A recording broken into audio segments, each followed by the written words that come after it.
us again for today's webinar on World Water Day.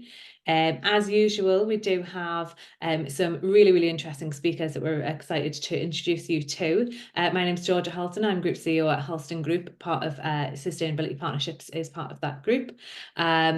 We have a lot of the same familiar faces, so really appreciate everyone coming and learning a little bit more about how we can reduce the use of water within the NHS. I'm going to give it a couple of minutes for everyone to enter into the webinar today.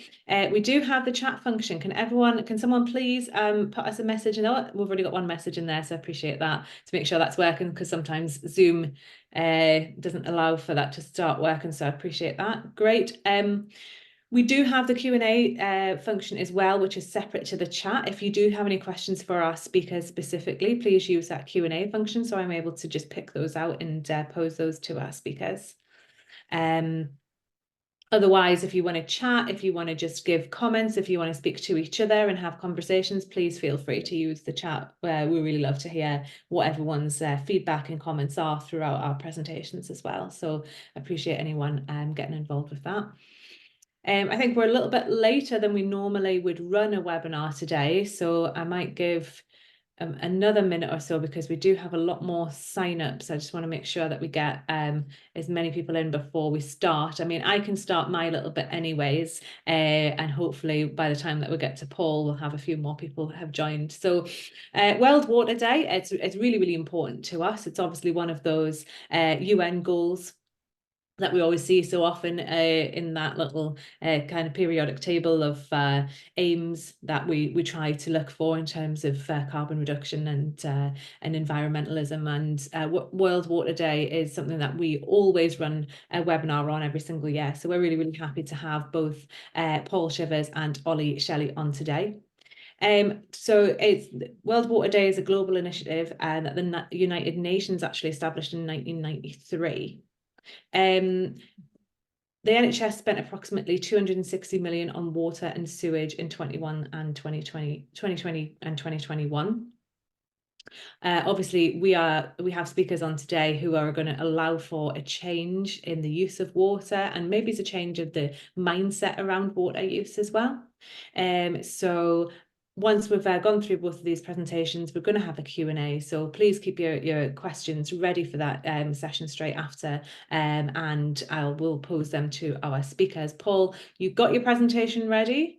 Yep. Are you happy to go? Okay. Yep. I'm going to introduce you to Paul, the Innovation and Sustainability Consultant at Mackwell Health. His talk title is Innovation Saves Up to 115 Swimming Pools of Water per Year. So Paul, please share your screen, give us a bit of an intro to yourself, and let us know what you're going to be speaking about around those stats today. Thank you, Georgia. Just confirm that my screen is sharing. Yes. It's shared. It's perfect. Thanks. Brilliant. Okay. So yeah, as Georgia says, my name is Paul Shivers. I was the head of PPE reuse, innovation and sustainability in the Department for Health and Social Care, and then into NHS supply chain. That was throughout most of the pandemic. And then unfortunately, about March last year, the COVID funding was withdrawn, and so myself and my team were released. I decided to go independent and to continue the work to try and continue moving towards more reusable and more sustainable equipment. And a number of the people that I was working with, the likes of Bolle, Mackwell Health, which is what we're going to talk about today, Hello Face, and some other guys doing environmental cleaning using alternative processes and materials, are still working together now to try and drive that agenda. As I say, what we're going to look at is Mackwell Health's White Box, an innovative solution to reprocessing and decontamination. I am an independent consultant. I represent a number of those companies. I'm not an employee of any. So what we'll cover today is a bit of a background, how we got to the White Box, which is now a medical device, the innovative two-stage process, the phases in that in terms of cleaning, decontamination, look at how that compares to what they currently already do. The return on investment, I know that's important given the sort of tight budgets in today's world, and then potentially what we could use this for in the future. And that's somewhere where I'd be happy if you guys have any suggestions or ideas about what we could use this for. Please pop them in the chat or email them in. Mackwell Health Limited, White Box UVC. So as you see, there's a very nice picture. People may wonder what that is. That is looking into the UVC cabinet whilst it's running. Looks very modern, very sci-fi. And inside of that are 6 reusable anaesthetic masks. And this is on site in Northampton General Hospital. A little bit of background UVC. So UVC has been around a long time. Niels Finsen won the Nobel Peace Prize for using this against tuberculosis 120 years ago. So he realized that light therapy was helpful and beneficial in the treatment of tuberculosis. Now, obviously, it's just treated with antibiotics. But back in the day, obviously, Nobel Peace Prize. We came across this, and I met Andy Davis, who's on the call today, and the guys from Macwell, when we were looking at reusing PPE and a safe way to clean and decontaminate it for the users, particularly eye protection and respirators. And this was at the peak of the pandemic, when obviously supplies were in short supply, and we wanted to be able to reprocess it at or near the point of use. Well, we were looking into that. Northampton General Hospital, who we were discussing using respirators on site and trialing the cabinets, experienced a shortage of reusable anaesthetic masks, and that was in late 2022, early 2023. Reusable and single-use anaesthetic masks were in short supply. So they said, well, if we could reprocess those eye protections and respirators, the respirator isn't very different to an anaesthetic mask. Could we reprocess it in that way? We looked into this. PPE doesn't have the same stringent regulations in terms of cleaning and reprocessing that they do for a medical device. So the eye protection and mask could go in there easily. The anaesthetic mask medical device has different requirements. And also at the same time, BS 8628 came in 2022. So about 100 odd years after Niels Finsen got his Nobel Peace Prize, they then put this standard together for decontamination chambers and room decontamination to be measured and tested against. The box we're going to talk about today, white box, it is fully compliant. It is certified against that standard. The challenge out there is if you're using decontamination chambers, UVC, etc., are they compliant? It is a fairly new standard. To test that standard, they inoculate flat metal plates. Now, flat metal plates are quite an easy thing to inoculate. However, when we are using things like this mask, you may not be able to see that because it's not a nice flat surface, and it's quite a problem, particularly to get inside the seal here where people spit, sweat, saliva, and anything else may build up. So we did a simulation using artificial saliva and geobacillus spores dropped inside that mask, and then we sprayed and wiped, and then we inoculated and decontaminated through the cabinet. And we got greater than a log 6 reduction, which is a really good level, and gave us the confidence to then put this into a trial.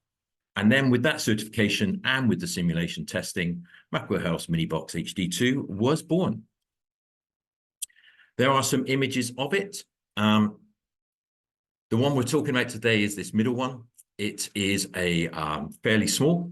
Like I say, it weighs 6 kilograms, and it's about 18 inches by 17 inches by 14 inches. So it's an easy thing to carry and maneuver around. The one to the left, the smaller one, the micro box, that is being explored to convert to 12 and 24 volts for use in ambulances and community vehicles, where you can then decontaminate PPE on your own products and also devices and implements used in community settings. As I say, it is lightweight. It's very low power. It only uses ½ an amp. So it's about the same sort of power that you would use for your mobile phone charger. Its versatility. So you can put lots of different devices in this. You will find UVC cabinets on the market that will do one device. So it will do a probe. The reason it does a probe, it closes on the probe so close that it can decontaminate it quite quickly. But you need a different device for different cabinet for every device. Inside here, we've already done, like say, we can do the eye protection, we can do respirators, we can do the anesthetic mask, and we're looking at another number of other things as well, which we'll come on to later. It's LED technology. Back in the day, when he got his Peace Prize, it would have been normally tubes. LED technology enables it to be more directional, and you can control the power and the intensity of that light. The LEDs are warranted to 50 to 60,000 hours. The cycle is only 20 minutes. So that means you've got 150,000 to 180,000 cycles. And if you bear in mind that if you ran it 4 cycles per day to cope with the number of masks that we're going to look at further on, that's only 1,000 cycles a year. So you've got a long lifetime on it. And the cabinet is also warranted for 5 years. So this innovative two-stage process, the first stage is physical cleaning. Physical cleaning means spraying it with hypochlorous acid. A number of you that may have seen me before know I spray hypochlorous all over the place. And then we wipe it with a microfiber cloth. The microfiber cloth, after you've wiped the mask, goes into the laundry and can be laundered 500 times. Hypochlorous acid is effective immediately, 300 times more effective than bleach, and it kills C. diff. And any of you that are aware, recent studies have raised some concerns that C. diff isn't impacted upon in the way they thought it was by bleach, whereas above 450 parts per million, hypochlorous acid does kill C. diff and the spores. We produce it naturally in the body, it's in the white blood cells, and it is there to help improve and keep us safe as well, which is why I can spray it on myself. It's also used as hand sanitizers. It's used in dental, it's used in abscesses, so where you don't want any reaction or any inflammation, and it's used in eye surgery as well. So it's a very safe product, but very effective. And all we do with this is just spray the anesthetic mask 5 times in those locations that you can see there. And then you use the cloth, you put your finger in, you wipe in around behind the seal where I said, like, say, you might get saliva, you might get some spit, you might get some condensation. And then you wipe the rest of the mask as well until it's clean and dry. Once it's clean and dry, you then pop it into the cabinet. And here you'll see these are 2 cabinets that are in the Northampton hospital currently being used. And to the left of them is the storage units where when they come out of there, they then get popped into those clean containers and taken back into the store to be used again. This is almost at point of use. This is in a side room right next to the recovery room when they come out of day surgery. And we're supporting 3 theatres in day surgery with those 2 cabinets. I'd say each cabinet will hold 6 masks, and you simply close the door. The blue flashing light above the door, the blue light above the door will flash, and then you press that and it starts and it runs silently for 20 minutes. What we're comparing this to is a washer disinfector, which, as you can see on the right, is about 2 feet taller than a human being. They're incredibly expensive. They have to be installed, hardwired in, plumbed in, and maintained. And an indicative cost, 20,000, 40,000 pounds at least, and then that ongoing maintenance. Like I say, these warranted for 5 years, incredibly low power, and very, very little water. So if we compare figures and we look at what our current processes are consuming against what the UVC will consume. Now, a number of these figures are taken from a study that Chantal Rizan has done into washer disinfectors and autoclaving of theatre instruments and seeing what the cost and the impacts and the life cycle and carbon emissions of them are. So all I've then done is overlaid the UVC element onto that. We start with the water, 144 to 760 litres of water, depending on we're talking about washer disinfectors or autoclave. That's a significant amount, and that is per cycle. And then on the power, 8 kilowatt hours per cycle. That's the same power that's consumed in an average UK household each day. So every time we close the door on a washer disinfector and run it, one house could run a whole day on that. The UVC, 0.02 kilowatt hours. So that can run 400 times before you use the same power as the washer disinfector. Similarly, it's half that for the autoclave. But if you look at the reductions on the right in terms of water, power, gas, obviously we don't use any gas at all, and the reduction of CO2 equivalents, 12.13 kilograms for the autoclave, and we're 0.0098. It's lightweight, it can be mobile, you can use it at or near the point of use, and as I say, you don't need any heavy implementation. At the bottom there, you'll see what we currently have in use across the NHS. So there are 12,000 reusable masks and 2 million single-use anaesthetic masks in use from 2022 to 2023. An easy thing to say would be, right, let's ask the supply chain to stop buying single-use, get everybody to switch to reusables, and we save 120 tons of waste, and we're helping the environment and helping the planet. Except, as this is World Water Day, there are the implications of you doing that. So if you look at the top, that's 12,000 masks that are currently in use as reusable, and we are currently using anywhere between 2 to 13 million litres of water to reprocess them. And bear in mind that that water is at anywhere between 80 and 121 degrees. because in the autoclaves, a lot of it is steam. The power consumption, we talked just now about the fact that 8 kilowatt hours is one house per day. That's 8,000 houses there just to reprocess the 12,000 we have. If we go below the line and we add the 2 million that we've replaced with 40,000 masks, because each one can be reused 50 times, that's a horrific amount of water. We're talking about 43 million litres. So that's the equivalent of 115 swimming pools. That's a 25-metre swimming pool, 375,000 litres in one of those swimming pools. The power consumption and everything else that goes with it makes this not very sustainable and not very environmental. So a little bit of an update on the trial and how the trial is progressing in Northampton. So the users really like the process. They like the cabinets, they don't mind, they have no problem, spray the mask, wipe the mask, pop them in the cabinet, press go, and they've got 20 minutes then to get on with other things. The cabinet can, if you open the door, the UVC stops immediately, and when you close the door, the light flashes, and you have to start again. It will give it a full dose of 20 minutes. It won't go, oh, I was at 19, I'll just do one more. Because if you have popped something else in there, everything in there needs to be fully exposed to a 20-minute dwell time in the UVC. So as I say, they like that process. They record the reprocessing of the masks and everything. But some of the masks aren't very popular. So the one on the right is the reusable mask. Now, in the current instructions for use, the manufacturer accepts that that mask can go through a washer disinfector and an autoclave 50 times. We have reprocessed that 100 times, and there is no degradation whatsoever. So what we're saying is not only will we be able to reduce water and power and consumption and carbon emissions, but also probably extend the life of products. And we'll come on to some others in a minute as well.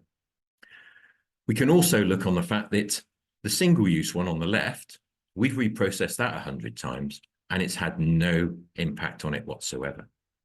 So currently, we get through 2 million of those, whereas actually, if you could reprocess that 100 times, you don't need anywhere near the volumes, and people like that mask. So that's why we're exploring how we can try to demonstrate using this mask.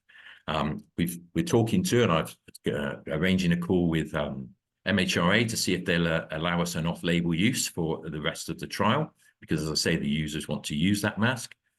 Can we actually go to off-label use? There's potential litigation from the existing supplier because we won't be following his instructions for use. Or can we explore other options? AMDR is the Association for, I knew I should have put it in there, device reprocessing. Yeah, Association of Medical Device Reprocessing. They're a large organization. They're working with NHS. They're working across the world, and they can take a single-use product and they can certify that the reprocessing is safe for it to be reused. So those are the things that we're currently looking at about how we can reuse a single use. Ideally, what we would like is somebody to get hold of an item and say it's not single use anymore, it is reusable. The other alternative, perhaps NHS supply chain, apply more sustainability criteria to procurement and say, well, why is it single use if we know somebody's reprocessed it 100 times? Maybe put that on your instructions for use and make it reusable. Now, the bit that people like to know is, well, what's it cost me? What's it give me? Return on investment. So we're based on 3-day surgery theatres in Northampton General Hospital, and they use about 2,500 masks a year. So if they use the reusable masks, you can see down there how many cycles through a washer disinfector, through an autoclave, etc. they would need. The costs for the masks, there's an increase in the cost for masks because, as I said earlier, the autoclave and the washer disinfector are very harmful processes. The high temperatures, the water, the hot water, etc., degrade the materials, and they are therefore short-lived. They also normally need to be transported away from site to be reprocessed. Not many people have got their own sterile services on site to reprocess them. So you have to have, and in here, it says at the bottom there in the notes, I've done a factor of 4, but that could be higher. Laundry work between 7 and 10 times what you need in your day-to-day use to support being off-site reprocessing. With this, we don't need any more than we actually use. They come out of theatre in the morning, they take the mask off the patient's face, and in the gap between the morning list and the afternoon list, they reprocess them, and they're ready for the afternoon. If you look on there, water, 104 litres. That includes laundering our cloths. The significant amount of water used for the others, as we said before, doesn't make it sustainable. And then you have the carbon and then the savings. So if you are using single use and you use about 2,500, you could pay for one of these cabinets. It will pay for itself in the first year. With the other two, if you are currently using reusables through those two processes, then it's about 26 months, so just over 2 years before it's paid for itself. And after that, you have no other cost because, as we said, it's warranted for 5 years as well. So it's beneficial, it's environmentally friendly, it saves huge amounts of water. We're talking about that being 115 swimming pools just for anesthetic masks. If you put all these other devices, so those forceps, those scissors, if they currently go through sterile services, so if you add all the water that's used for those, there are lots of devices that currently will go through sterile services that don't require sterility. So we're not claiming sterility. We work on the high disinfection, high decontamination. So there are lots of products out there now. They use 3-stage crystal wipes, etc. So that frame there shows you there's the ultrasound probes, there's the respirator, the Bolly eye protection. Handheld electronic devices are great for UVC. You can put your mobile phone in there. You can do anything you like in those ways, and it doesn't damage electronics. And you don't have to therefore make them wet. And normally you get some ingress and it starts to deteriorate electronics. The box in the middle there with the number 1 on, that isn't to go in. What that is with the Hello face mask, the gray one or the transparent one that I'm wearing, and with the one on the right, the Core Pro, if you've got people that are fit tested to that, and then there's a potential high consequence infectious disease, or there's some reason you want higher levels of protection, you can just plug that box in. It's a powered UVC one that attaches to those 2 respirators and gives the wearer added protection. And then there's the laryngoscopes at the top right. And going back to extending the life of things, those metal tracheotomy tubes that go in people's throat currently have to go away and be reprocessed to be recoated because the existing washer disinfectors and autoclaves strip the coating off them. The UVC and the hypochlorous acid will not have that detrimental impact on those products. So as I say, those are products that we are considering, and we're going to investigate and demonstrate the safe reprocessing of them. But if you have any ideas or any suggestions of what else we could use, I'd be more than happy to hear them, or just pop them in the chat and we can look at them in the future. Thank you. And I will now hand back to Georgia. Thanks, Paul. I really appreciate that. I did appreciate that you said the size of the swimming pool, because that was going to be me challenging your start, because you could have just been talking about a paddling pool. Yeah. Yes, okay. Yeah, you did actually quantify exactly the type of swimming pool you was talking about. So we've had some great chat. We've had Amanda's come on and said that she didn't know what she would be expecting for this webinar, and she's been loving that so far. We do have a question in the Q&A for you, which I will wait until we run the Q&A session at the end. So I wondered as well how many people we have in the audience today who are actually using those autoclaves now, the washer disinfectors, and did you know about the water use? Did you know about the power use? Do you really consider that, you know, as you're going through when you know your busy job? You know, is it consideration that's sort of talked about? You know, I wonder, you know, just thinking about how much water this is using and what potential alternatives there are. So we'd love to hear back any other chat, any other thoughts in the chat as well. People are adding their thoughts, so really appreciate just carrying on the conversation there. If you want to press stop sharing there, please, Paul, and we'll bring Ollie into the conversation. So Ollie is from Wave Utilities, is the head of operations there. Please come off mute. Oh yeah, I've done. And let us know who you are and what you're going to be talking to us about today, please, Ollie. Yeah, thanks, Georgia. My name's Ollie Shelley. I'm head of operations at the water retailer Wave, and I head up our water efficiency services department today. So probably doing a bit of a more broad overview around water scarcity, the need to save water, and what non-household customers, which is the water industry term for kind of business customers, can do to help. So bit of a tough act to follow there. I find that fascinating with Paul, and just to give the water industry perspective there. 2 to 13 million litres, because I can do maths on the fly just about, is the daily demand from water, so the amount of water people need for about 14 to 91,000 people. So if you think of what else you can do with that water in this country, if you could save it, that's 14 to 91,000 people could have their daily demands of water used with that. So certainly, really interesting to be able to listen to that. So hopefully I'll be able to share screen and that will work. Perfect. Yeah, Ollie, we can see it. Thanks. Excellent, great. Okay, so as I said, we're just going to want to cover some of the challenges around water scarcity. The reason why we have to take action and some of the things that we can do. And as I said before, Wave are a water retailer, and I thought I'd cover, because some of you might be asking, what the hell is a water retailer, if you've not encompassed that in your working life. So in a nutshell, in England, business customers have been able to switch. So anyone who is not a household, think of it that way from a really simple point of view, is able to switch supplier since 2017. So you've still got the water coming from the same place. So your traditional water companies, Anglian Water, Thames, Severn Trent, wherever you happen to be. And then you have a retailer at the front end, broadly speaking, where you read the meter, deal with the customer service perspective of it. And that's who Wave are, okay? And who are Wave, I guess, in the public sector space? So despite the market only opening in 2017 in Scotland, it's been going a lot longer than that. And we still do operate up there. So we've got 15 years experience, over 28,000 public sector customers.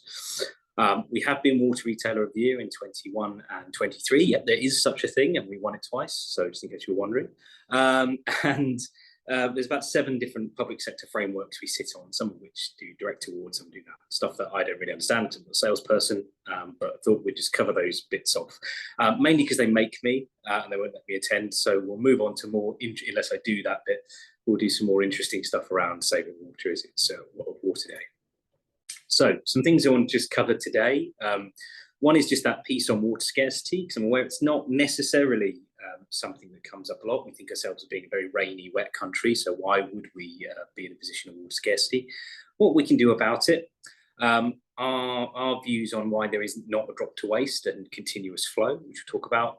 What you can do when you've got a more complex site, which I suspect across the NHS, most of you do have quite complex sites. And then just talk about our kind of Make a Pledge campaign. So, water scarcity. So, by 2050 in this country, like I said, we do actually are facing a serious risk of water scarcity. By 2050, we're going to have a supply-demand deficit. So that is the difference between the amount of water we have available in the ground to be able to be used and the amount we need of over 3 billion litres per day. We don't take further action. That's equivalent to 1,375 Olympic-sized swimming pools, Georgia. So I did put the size of it on there. So that's fine. Per day between 2025 and 2050. Okay. So what's some of the things driving that? So one is we need to make more water available for drought resilience, because we expect drought to come around more often. Population growth. Unsustainable abstraction, and I think this is quite an important point. We already take too much from the environment. And the water in the environment is not just there for us to extract and use for our drinking and business purposes. It's also there to enhance the natural world around us. And I think that's an important part that we need to focus on as well. And then the impacts of climate change. So that is not just around there being less water available. It's about the fact that summers get longer and hotter. And we use a remarkably much more water the hotter it gets. And that's mainly due to recreational use, like paddling pools and things like that. So get longer hot summers, we actually end up using more and more water. So there's some of the reasons that's coming into place. Now, here's a bit of to dispel a myth, okay? We often take a viewpoint that will only impact certain parts of the country. And it will, to some extent, but if you see there on the right-hand side, the country is generally broken up into kind of larger water resource planning groups. Every single one has a deficit forecast by 2050. Even the kind of the northwest and northeast, traditionally seen as wetter parts of the country, they will all have some kind of deficit by then. Now, quite a lot of that does sit in the southeast. You see about 66% of all of that sits in the southeast, so it's more acute in certain areas, but everywhere has got a challenge coming on the horizon. And what role can health and the NHS kind of play within that? Well, the left-hand side there is the top consuming industries in this country in terms of water consumption, and health comes in at number 9.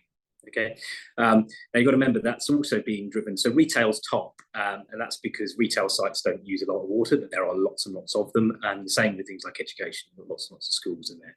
But health comes in at number 9. So there's significant impact that you can have, particularly as the non-household market, so businesses, public sector, use around 1/3 of all of the water we put into supply in total. So there's a huge opportunity there to be had. Okay, so what can we do, and the criticality, I guess, of doing some of that demand side reduction. So what's the government doing? So for the first time ever, we've got a non-household demand reduction target. This is my brief attempt to explain where that comes from. So apologies for that. It came around as a result of the Environment Act. So the Secretary of State has a target now to reduce what they call distribution input by head of population by 20%, okay, by 2037-38. That's really based on relative to population, the amount of water we put into supply. You can argue, is that a sensible metric? Because we could achieve it just by having more people in the country, which probably won't console us if we don't have enough water to go around, but that's that. That target is then broken down to the water company level into 3 areas. So one is what they call per capita consumption reduction. Just think of that as the household target. So that's the average to move people down to using on average 122 litres per person per day. We're probably at around 142 litres per person per day. So there's quite a lot to work to do there. A leakage reduction target on the right. That's about water companies doing the right thing and stopping leakage from their own networks. So that's 50% by 2050. So by 2038, we need to get to just over 30% of that. And for the first time ever, a 9% reduction on non-household water demand. So why do I present that? It's not a target that sits on business themselves. It sits on water retailers or wholesalers, sorry, like Angling Water and Thames. Because I guess if you were looking from your perspective, what doing your bit might be as an organisation, if you could take 9 to 10% out of your consumption, you're doing your kind of part. So I guess to help combat where we preventing that future of water scarcity happening, what we need businesses to do is not a huge amount, really. We're talking about a 9 to 10% reduction in your current consumption. And what kind of things might wholesalers start to work with customers to target at? So leaky loos, big problem. So this is where you've got toilets, and if you've got leaks going down the bottom of the pan from systems kind of holding open. So they're an obvious area to look at. Uncontrolled urinals. So if you've got urinals that do not have any form of flow control on them, they will just fill and flush continuously all the time, 24 hours a day. You may as well have a leak. Smart metering, and we'll talk about smart metering there. Obviously, the more data that you as customers have, the more action you can take. Rainwater harvesting, things like that. Can we take water from other sources? Legionella management, which may be a touchy subject to call it the NHS, but I think there are some opportunities, and Wave is starting to do some trials that hopefully people will hear about more later this year, looking at are there better ways that we can keep people safe without using quite so much water to flush and do temperature checks, and behavioural change. Now, private side leakage is not on there at the minute, and I will come back to that in a minute because there's another massive opportunity from resolving your own leaks. But we'll get to that. Okay. Now, one of the things I did mention was smart meters, and one of the questions we most commonly get in Wave is, when will I get a smart meter then? If that's a great opportunity, when will I get it?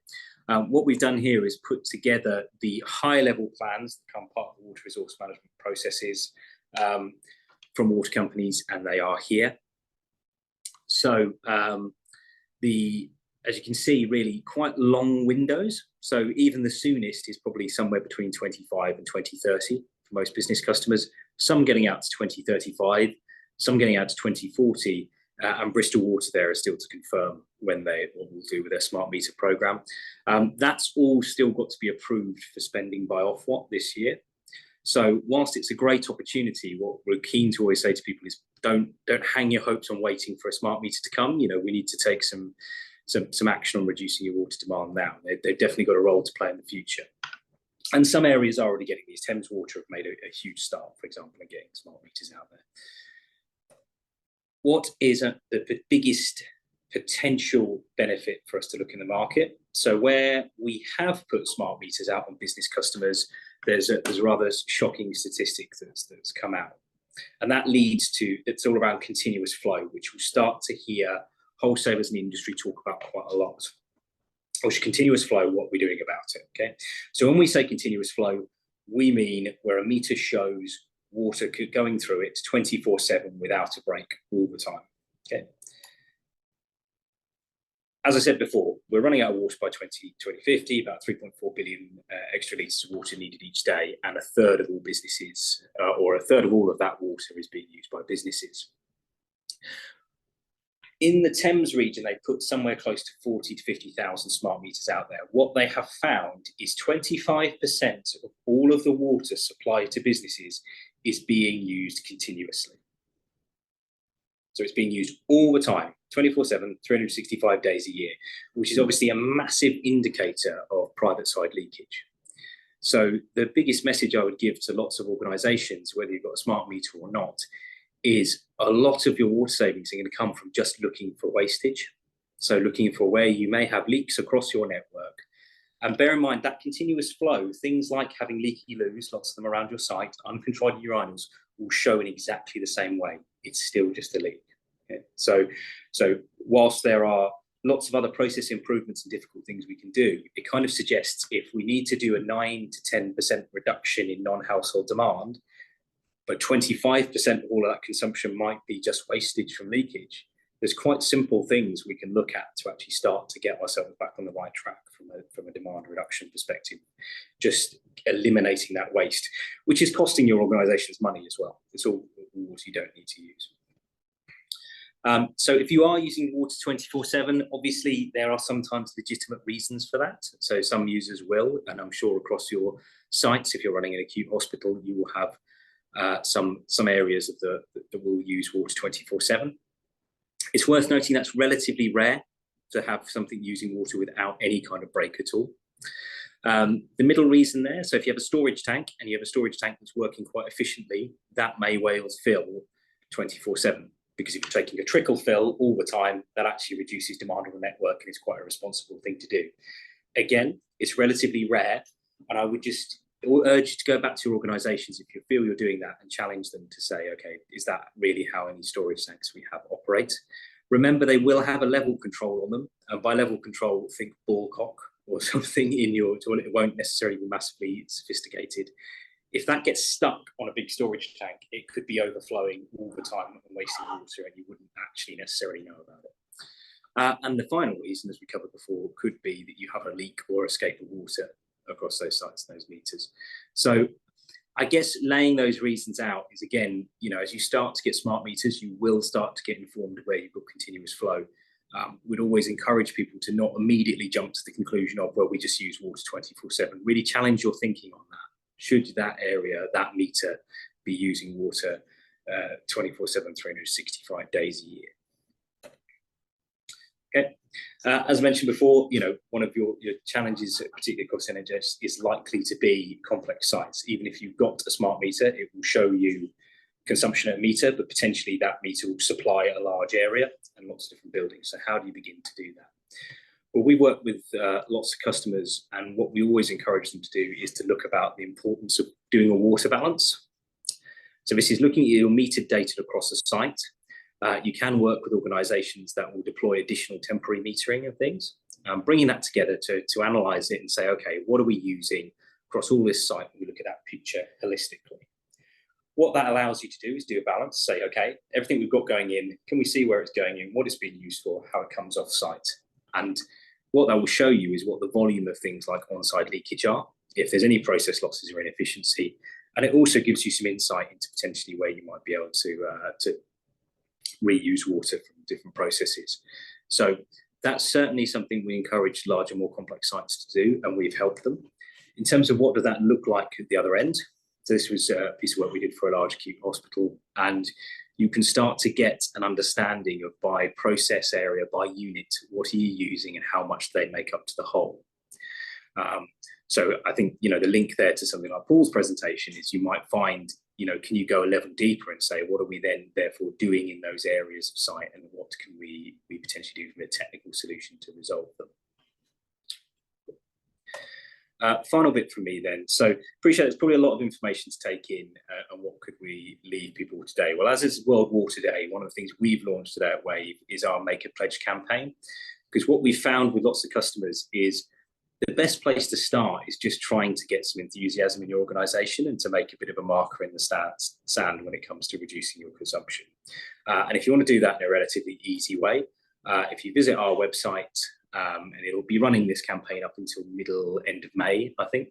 And we're asking businesses of all sizes to come on there and just to make one or more of our 5 pledges, which might be to look at saving water, checking for leaks, pledging to look at what we're putting down into the drains, protecting nature, or looking at the data. It's really simple. You just go on there, enter. We'd really like to help you promote if you're making that pledge. And in exchange, you could be entered to a draw to win an automatic meter reader. And that's for anyone. You don't have to be a Wave customer. We're just keen on people doing the right thing and taking that first step in their organisations to look at driving things forward. So yeah, I mean, that's everything from me today. I appreciate there's a lot there. Hopefully just trying to give a bit of an overview of why we need to save water, some of the things we can do. And by all means, please reach out to me on LinkedIn or via email if you want to chat any further. But that's great, and thank you very much. Thanks, Ollie. I really appreciate that. Some more really interesting stats, and we have had a lot of people asking if we're going to be sharing the slides afterwards. We will be, as usual. We'll have this as a recording that will go onto our website. We'll have a full event write-up, as well as the slides for download and the contact details of our speakers. That'll then also go out on our social media and will be emailed to everyone who has signed up to this event. So we'll also share out that link to the Water Pledge. Ollie, if you want to make sure that you get that over to our team, and we'll post that out on our social media, as well as having that on our write-up. So I'll jump into some questions then, because I want to make sure we've got enough time to have a bit more of a conversation here as well. So the first question that was posed to you, Paul, when you were doing your talk, was about the cabinets. I'm not sure if you can see the question, and if they're used for cleaning of plastics purposes, for example, plastic medicine cups, and what type of plastic items do they support? So yeah, they can be. They will clean. What UVC isn't good for is like soft materials. You wouldn't put cloth or anything like that in there, but plastics and things like that. The only stipulation, and that's why the cabinet is fully mirrored inside, we have to be able to get the UVC inside the cup. You can get materials that are transparent to UVC. So if you wanted to, you could just shop around, or if you speak to Mr. Davis from Macwo, who's on this call as well, he can explore getting them made of materials where the UVC will pass through it. So these masks and other products that we know of. But if it currently isn't able to let the UVC pass through it, we just need to ensure it's put in such a way that UVC gets into all the inside of it to make it clean. But yeah, any plastics and materials, it's normally just the shape that is the problem. But by using a combination of the hypochlorous and the cloth as the cleaning regime for it, and bear in mind that the hypochlorous is also a decontamination agent, the UVC then becomes the automated part that removes the human error if you didn't wipe a particular area, etc. And we can get the UVC full coverage, then yeah, it's then decontaminated. And it depends how clean it needs to be as well. As I say, we're not doing sterilization, but on the Spalding scale, there are various levels of low level, medium, high level, and then you go up to sterility.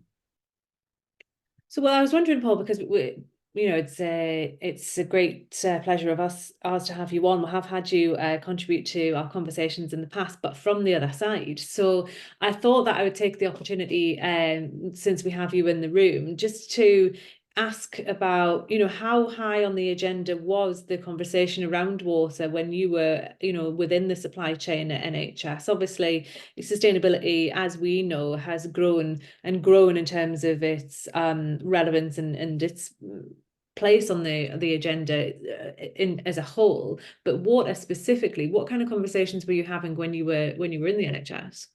So one of the things that came up, and it plays back into something that Ollie said, is what goes down those sewers. You see, because people will come to us, we'll say, okay, we want to get rid of wet wipes. And they'll all go, well, we've got disposable wet wipes. Mm.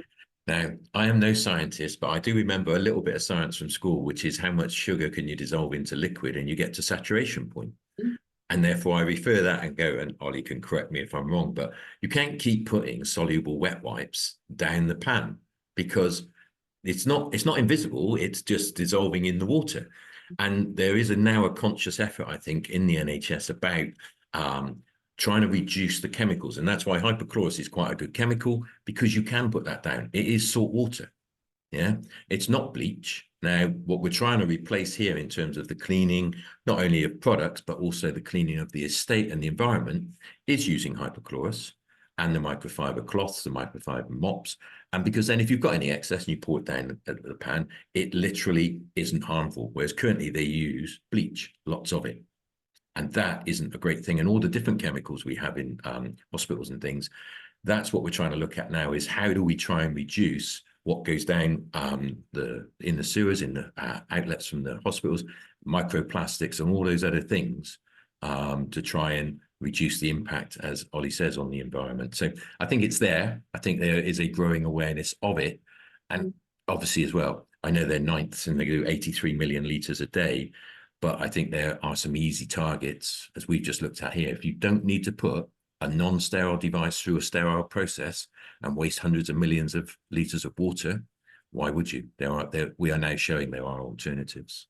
Yeah, I think it's just one of those things by default, isn't it? It's like the use of bleach, you know, it's reassuring. It's the smell of bleach is like in your head. It's like that's clean, right? That's what you need. And it's like using a sledgehammer to put in a thumbtack. Is the same situation with the sort of over sterilization. Well, I may as well just, you know, go the full hog because it's going to be better than nothing. So yeah, I understand that. So I guess it's more about around changing mindsets. And what do you think, Ollie, in terms of how mindsets have changed since you've been where? I don't know how long you've been at Wave, but I you know, you obviously have a passion for this work. And even in the last few years, how do you feel mindsets have changed around water specifically? Yeah, massively. I mean, I've been in the water industry 16 years. I appreciate I don't look that old, but I have. You know, I've been with well, I predate Wave's two companies coming together. Yeah, you know, in terms of water demand, and I think particularly water usage by non-households is having a bit of a moment at the really. In the last 2 years, I've heard it discussed more than it's ever been across my entire career.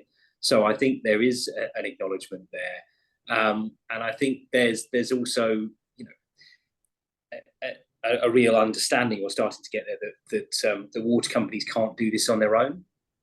I think the traditional methods have always been to lean on supply side pieces, and the regulatory process has probably rewarded them for doing that, if they're honest with you. So the answer was, if you're running out of water in an area, build a more bigger reservoir, put some more pipes in the ground.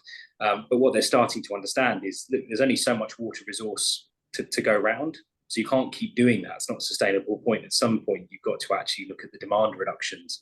And that's probably what worries the industry, is that supply-demand balance can't be addressed just by supply-side measures, which is effectively what they're saying. They're saying you can't generate more water. And there's lots of reasons other than just cost as to why desalination and things like that just aren't really great solutions into the future. I think it might be because we've had in the last 2 years some of the, you know, the two really opposite summers, didn't we? We had a really wildly hot summer in 2022, and I remember the reservoir that's just down the road from me being dry, and it was the first time that you really saw something quite stark, a kind of stark reminder of the changes in the environment. And then last year it was the rainiest summer in however many years. You know, there's always hyperbole in the press, but it was super rainy. And I think that it just gets people's mind into thinking, you know, why are there these wildly you know, swings between what we're experiencing right now. And I think that what we've found is that when we first started this campaign, especially within the NHS, we had a groundswell of people who were really, really interested. And they've sort of made enough noise now for there to be that regulation from top down. And that's why we're seeing things like the ask for carbon reduction plans, for example, for people who are selling into the NHS, which is something that we'll talk about a little bit more on our next webinar as well, is we're actually seeing what needs to be done turned into regulation. So I wondered again, Paul, if you could just tell us, and Ollie as well, you know, when it comes to pitching this kind of stuff into a supply chain for the NHS specifically, what barriers are you still coming up against? Is it still, we don't have a line for that on the budget, or is it, you know, concerns around we don't know if this is compliant, or things around things like we just don't know if we need to be implementing this kind of thing yet? I guess Either from, one. Yeah, Paul, if you the compliance, so we have to go through great lengths.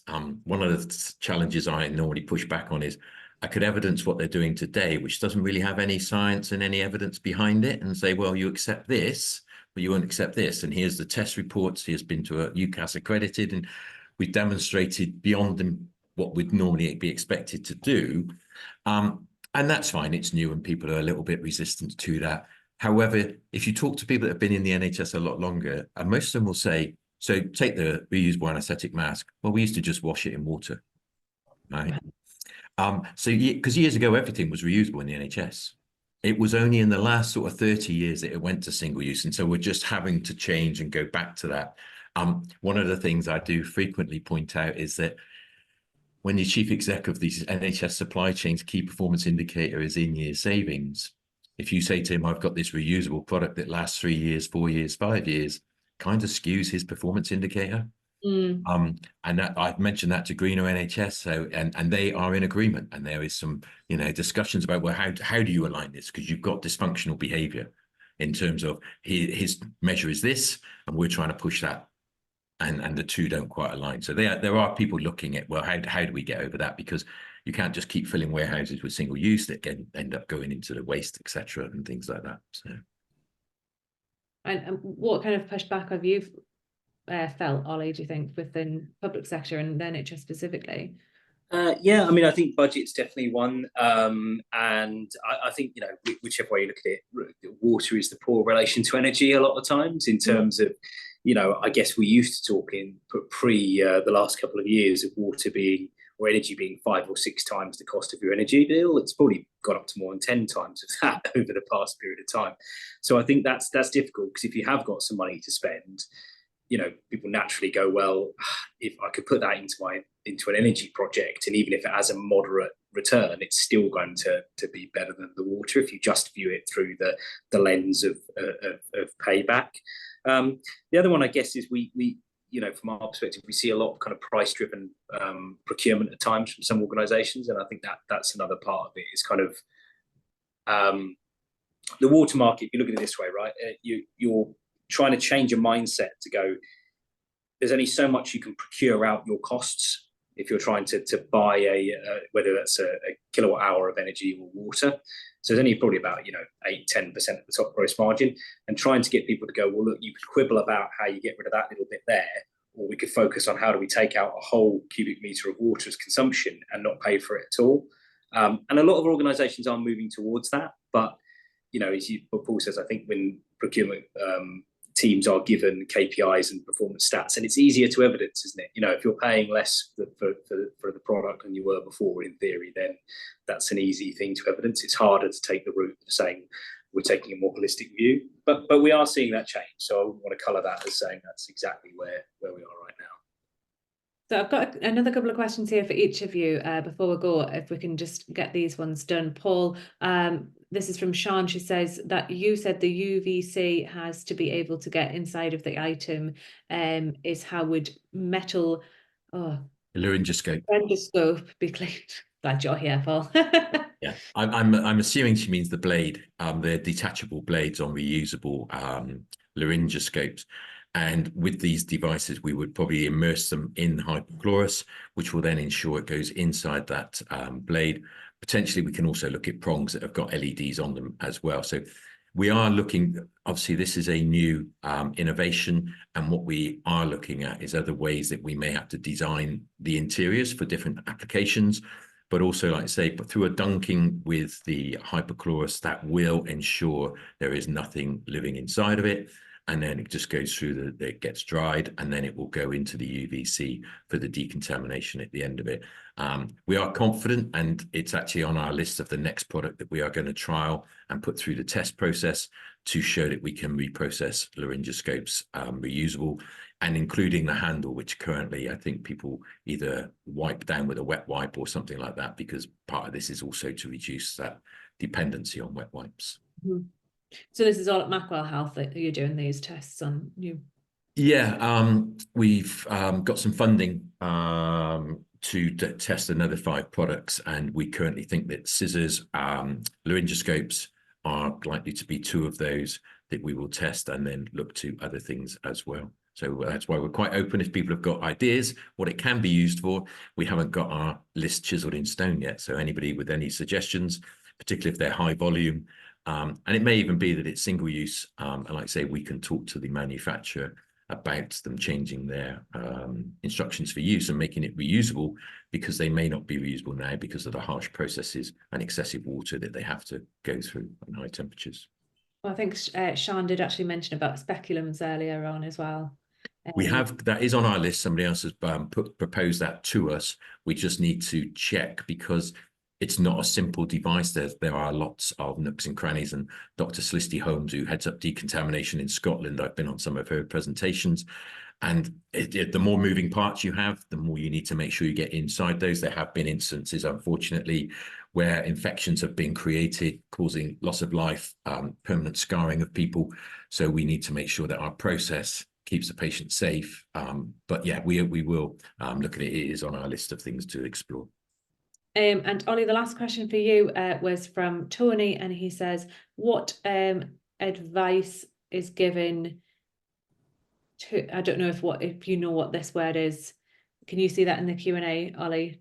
Yeah, to organisations with buildings that water is part of their wet cooling systems. I thought it was one word that I wasn't familiar with, but it's 2 words that these just typoed, not put the space in between. So I'm just trying to read that like I don't know this one. Again, good job you're here, Ollie. Yeah. Do you have an answer for that one? I suppose I don't necessarily want to get into a massively technical one right now.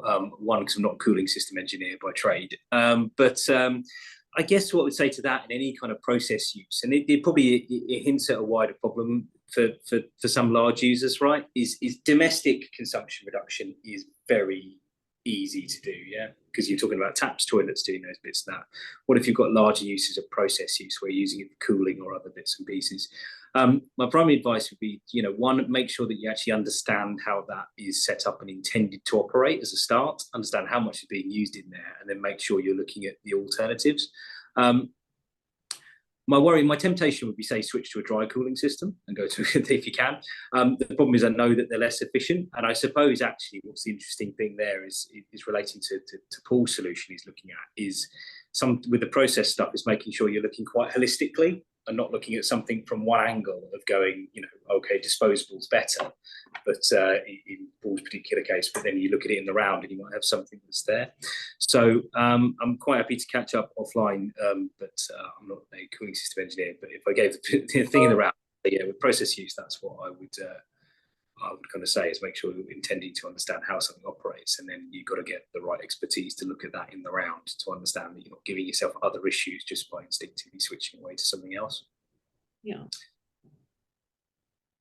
All right, well, I'm going to have to cut us off there because we do have some more webinars coming up that I wanted to talk about before we leave. On the 10th of April, we've got How to Future-Proof Your Bids and Achieve Net Zero, a guide to the PPN06 21. That's coming out next month. So that's more for businesses who are interested in hearing a little bit more about our guidance and that from companies like Flotilla on how to get your carbon reduction plan in place so that you are able to get onto those hard to get into frameworks. We've got Earth Day, which we always celebrate every year. That's the 22nd of April. This year it's plastic versus pollution. We then have driving sustainability innovations in NHS transport. That's in May on the 22nd. And then we have our flagship event, which happens every single year, which is the Sustainability Day of Action. We have 4 events that day. One on supply chains, one on sustainable food alternatives, advancing clean air solutions, because it is actually going to be held on Clean Air Day. So we need to be talking about clean air. And then finally about building the conversation around strategies for a sustainable future in the NHS. So thank you so much to both Paul and Ollie for sharing your advice and your time and going through how we can be a little bit more efficient with water and sharing some really interesting stats on water usage as well. Thank you to everyone who came today. Like I said, this will be this recording is being saved and will be posted out to everyone who signed up, whether they made it to the session live or not. You'll be able to rewatch this on our YouTube channel and read up on everything. We do have the details of both of us speakers today, so excited to post those out and have you guys ask them further questions and any other things that you'd like to get in touch with our speakers about. Those details will also be in our roundup on our website. So happy World Water Day to everyone. Thanks so much to everyone for joining, and hopefully we'll see you again next time on the 10th of April for that all-important future-proofing bids to achieve net zero. Thanks everyone. Have a great day and have a great weekend as well. Thank you. Thanks everyone. Cheers. Thanks guys. Bye for now. Bye.